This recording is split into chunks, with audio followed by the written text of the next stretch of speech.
撮影そのものはこの業界に入る前に舞踏家の土方辰巳さんっていう人と、それから大野和夫さんっていう暗黒舞踏っていうグループなんですけど、その人たちの撮影をしたのが撮影の始まりですね。全部変えるよ。まんまいけそうかも。上に乗っけちゃってごらん。そう。写真を撮るっていうのは普段の日常の自分とは違う人間になるっていうか、そういう精神状態にならないと見えてこないっていうんですかね。見えないとやっぱり撮れないんで、不可視なものを可視化するっていうんですかね。見えないものを見えるような形にするっていうことがテストっていうのが実験ですね。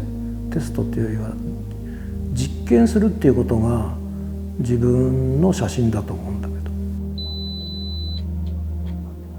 ど。毛並みまでちゃんと書いてあるんだね。肉眼じゃなかなか分かんないね。私が高野山っていうタイトルの写真集を作るにあたって、その同居している僧侶の写真を撮ったんですよね。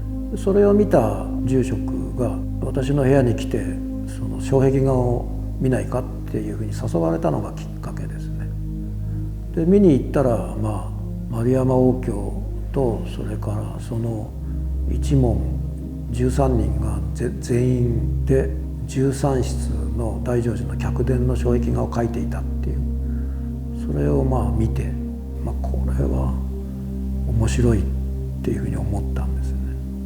絶対的に考えてたのは自然光で撮ろうっていうことですね。当然ながら彼らの時代っていうのは電気はないですから、その撮影する時もそれを守ろうっていうか。そうもうちょい時計回り。そうもうちょい。そこ。どこから光を持ってくるかっていうのはカメラ側から見てるとわからないんですよ。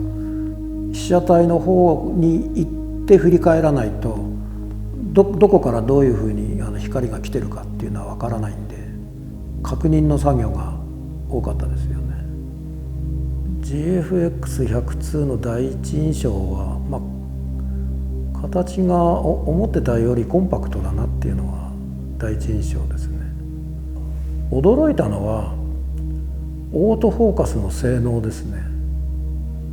ミラーもなくなってラージフォーマットになって、それで手持ちでこういう昔で言ってみたら相当長い玉のレンズでもうほとんどブレないですね。これは一旦使っちゃうともうラージフォーマットに行き着きますよね。すごく気に入ってますね。行くところまで来てんじゃないですかね、このカメラっていうのは。これ以上むしろなんかできすぎなぐらい、どんどん見えないものをどうやって撮っていくのかっていう方向になると思いますけどね。私はもう最初から写真家になった50年前からそう思ってたんで、不可視なものを見えるようになりたいってことだね。見たいってことだね。